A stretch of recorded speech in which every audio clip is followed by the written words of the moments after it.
los ojos. Yo no pude verlo porque tenía el rostro apartado de mí, pero levantó la cabeza mirando evidentemente a su alrededor y oí una voz muy dulce preguntar quejumbrosamente: ¿dónde está mamá? Nuestra buena Madame Perrodon le respondió con ternura y le reconfortó. Luego la oí preguntar: ¿dónde me encuentro? ¿Cómo se llama este lugar? Y después dijo: no veo el carruaje. Y Masca, ¿dónde está ella? Madame le respondió todas las preguntas en la medida en que las entendía, y gradualmente la joven dama fue recordando cómo se había producido el percance, y le encantó saber que nadie, ni dentro del carruaje ni entre la servidumbre, estaba herido. Y al enterarse de que su madre la había dejado ahí hasta su regreso al cabo de unos 3 meses, se echó a llorar. Yo iba a añadir mis consuelos a los de Madame Perrodon cuando Madame Sole de la Fontaine me puso la mano sobre el brazo diciendo: no te acerques, una persona a la vez es lo máximo con quien puede conversar. La más mínima excitación podría ahora abrumarla. En cuanto estuviera confortablemente instalada en la cama, pensé, correría a su habitación a verla.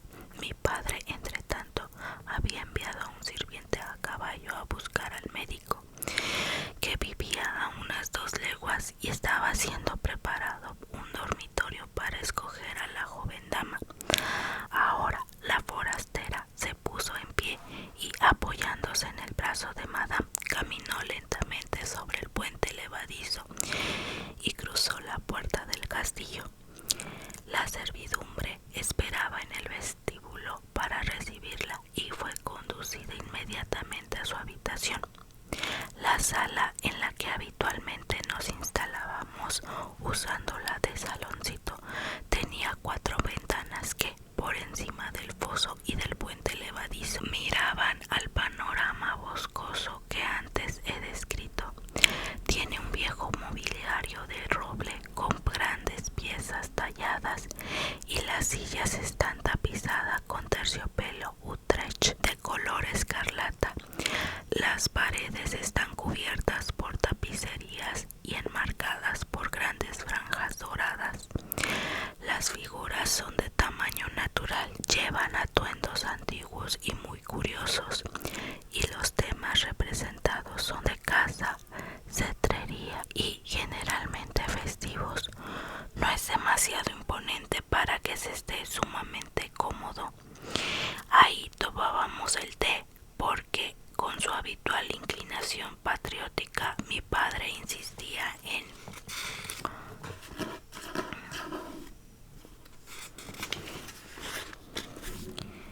que el brebaje nacional hiciera regularmente su aparición junto al café y el chocolate. Ahí nos instalábamos aquella noche y con velas encendidas hablábamos de la aventura. Madame Perrodon y Modesta de la Fontaine formaban parte de nuestro grupo.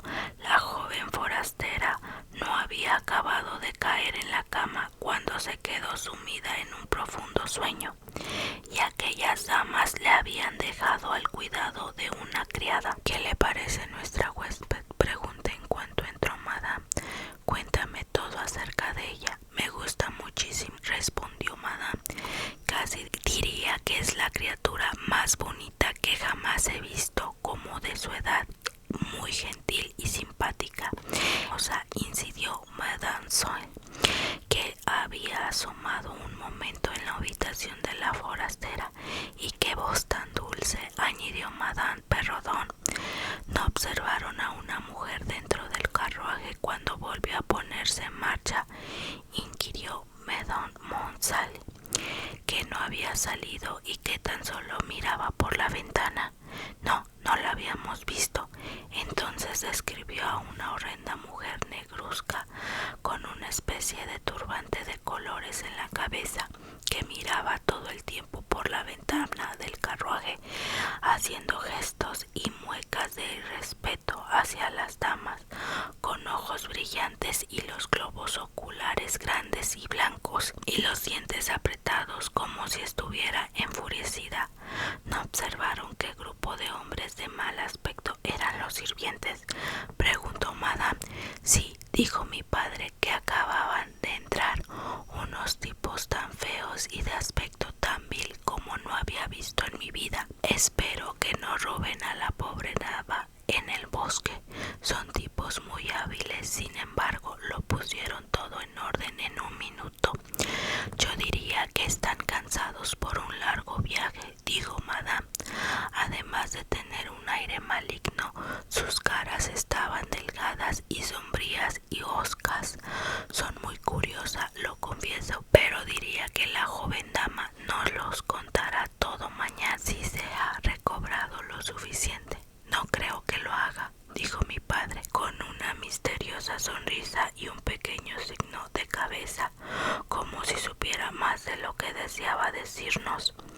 Esto me produjo todavía más curiosidad acerca de lo que había ocurrido entre él y la dama de terciopelo negro en la breve pero intensa entrevista que había precedido la inmediata partida de la dama. Apenas estuvimos solos, le supliqué que me lo contara todo. Mi padre no necesitaba que le apremiara. Parece a mi papá. Mi padre no necesitaba que le apremiaran demasiado. No hay ninguna razón especial por la que no debiera contártelo.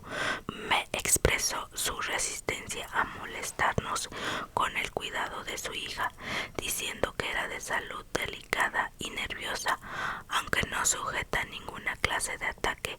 Dijo esto por propia iniciativa, ni a ilusiones, ya que de hecho está perfectamente cuerda. Es realmente curioso decir todo esto, insistí. Era realmente innecesario. De cualquier modo fue dicho, dijo él riendo, y puesto que deseas saber todo lo que ocurrió, que a decir verdad fue muy poco, voy a contártelo. Dijo entonces: estoy haciendo un largo viaje de importancia vital, subrayó.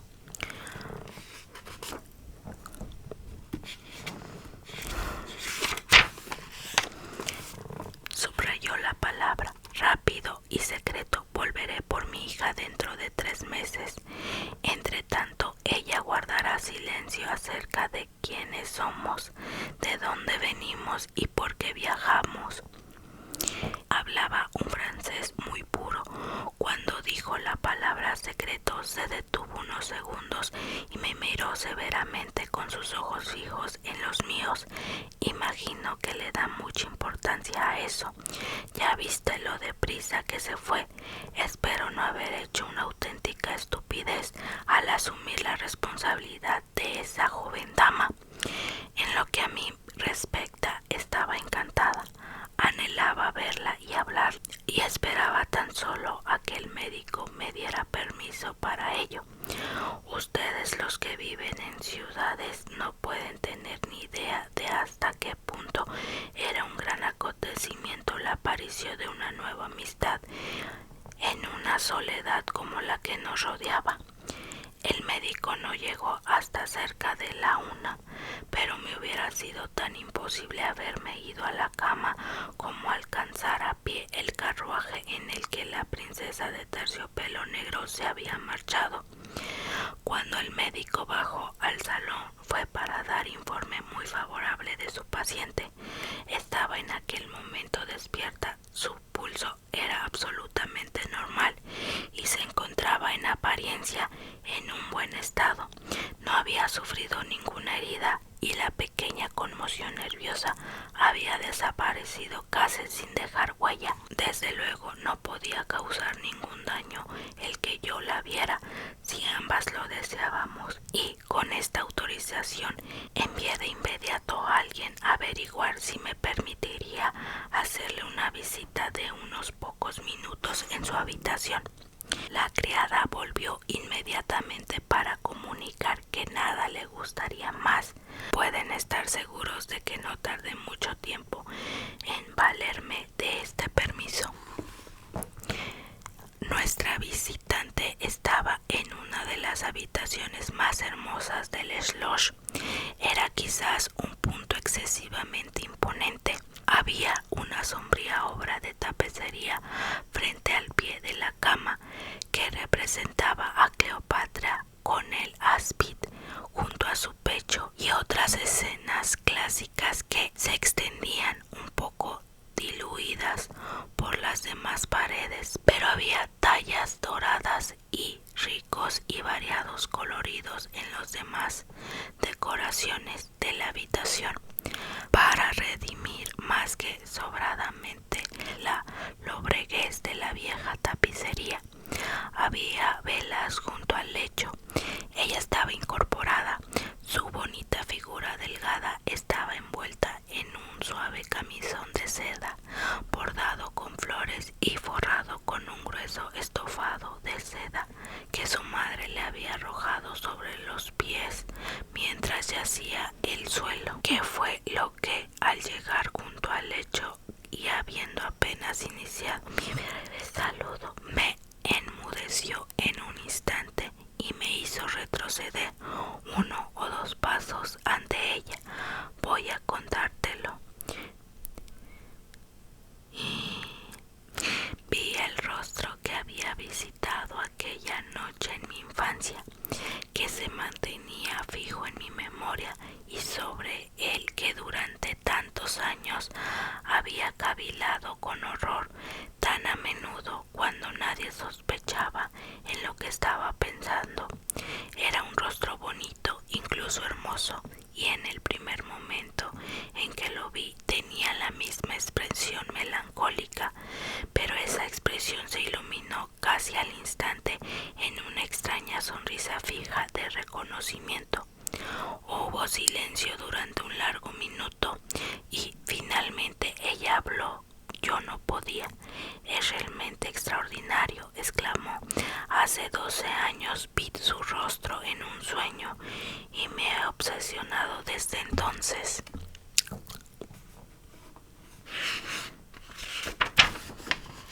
Extraordinario, realmente, repetí yo, superando con esfuerzo el horror que durante un rato me había cortado el habla.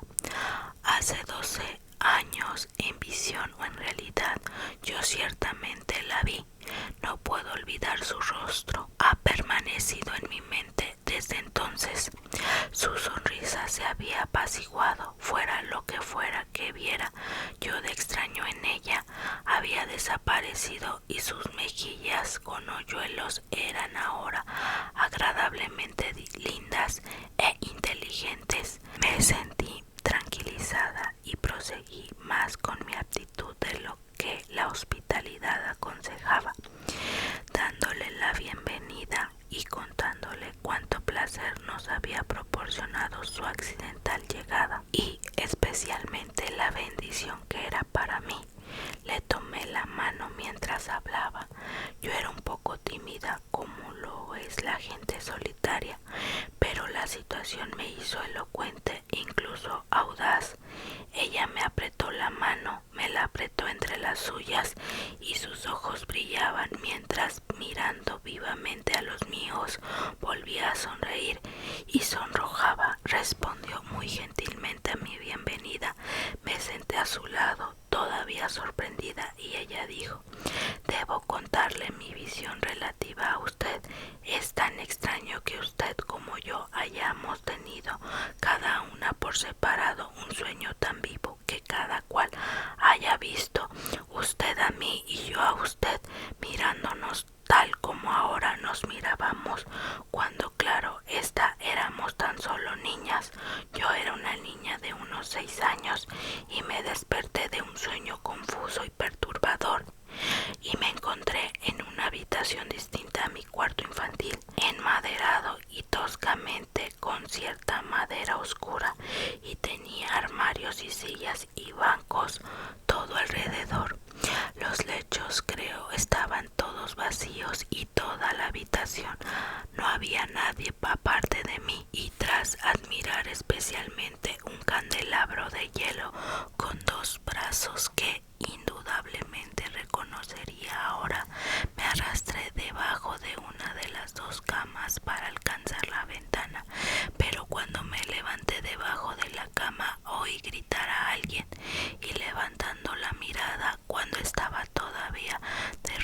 días la vi a usted, sin duda alguna, tal como la veo ahora, una joven y hermosa dama con cabellos de oro y grandes ojos azules y unos labios, tus labios, tú, tal como estás ahora. Tus miradas me fascinaron, me encaramé a la cama y te rodeé con mis brazos y creo que ambas nos quedamos dormidas. Me despertó un grito, tú estabas despierta gritando. Yo me asusté y me deslicé al suelo y me pareció perder el conocimiento durante unos momentos. Y cuando volví en mí, volví a estar en mi cuarto, en casa. Jamás he vuelto a olvidar tu cara. No podía engañarme al parecido. Tú eres la dama que yo vi. Era mi turno de relatar la parte de mi historia, cosa que hice ante el no disimulado asombro de mi nueva amiga. No sé cuál debería asustarse más de la otra, dijo volviendo a sonreír. Si fueras menos bonita, creo que tendría mucho miedo de ti, pero siendo como eres y siendo tanto como tú, yo tan joven tan solo tengo la sensación de haberte conocido hace 12 años y tener ya un derecho a tu intimidad. De cualquier modo, me parece como si hubiéramos estado destinadas desde nuestra primera infancia a ser amigas. Me preguntó si tú te sentiste tan extrañamente atraída hacia mí como yo hacia ti. Yo nunca he tenido una amiga. Encontraré ahora una. Suspiró y sus hermosos ojos oscuros me miraron apasionadamente. Ahora bien, lo cierto es que sentía una sensación extraña hacia la hermosa forastera. Me sentía, como ella decía, atraída hacia ella, pero había también algo de repulsión en este sentimiento ambiguo. Sin embargo, la atracción prevalecía inmensamente. Me interesaba y me fascinaba. Era tan hermosa y tan indescriptiblemente atractiva. Me di cuenta de que cierto desaliento y cansancio se deslizaba en ella y me apresuré a desearle las buenas noches. El médico piensa, añadí, que deberías tener a una doncella atendiéndote esta noche. Una de las nuestras está esperando y verás que es una criatura útil y sosegada. Eres muy amable, pero no podría dormir. Jamás podría con una criada en la habitación. No necesitaré ninguna ayuda y te voy a confesar mi debilidad.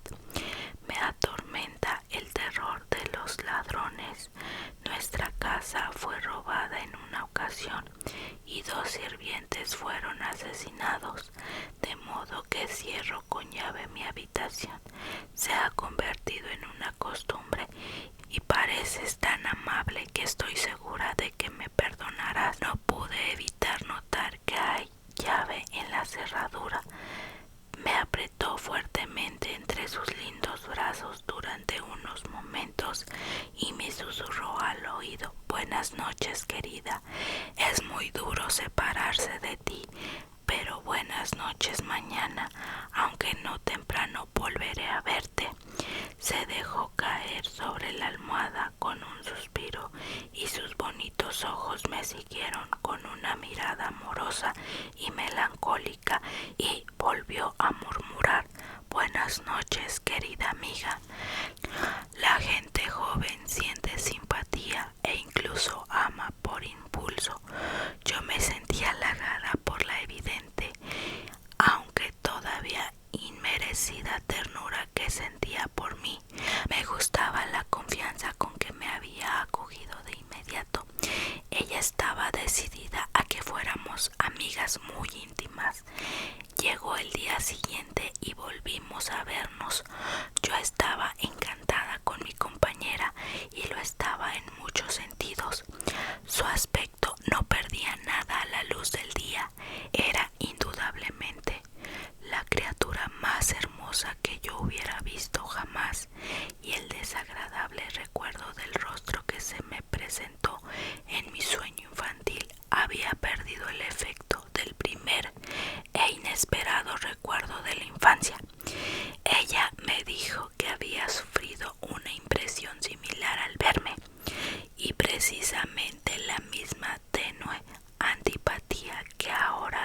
mezclado en mí con mi admiración por ella. Ahora reíamos juntas de nuestros fugaces terrores.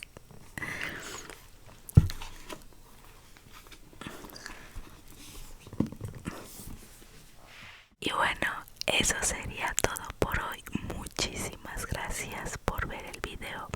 Espero que estén disfrutando esta lectura y nos vemos hasta el próximo miércoles con otra lectura susurrada. Nos vemos pronto.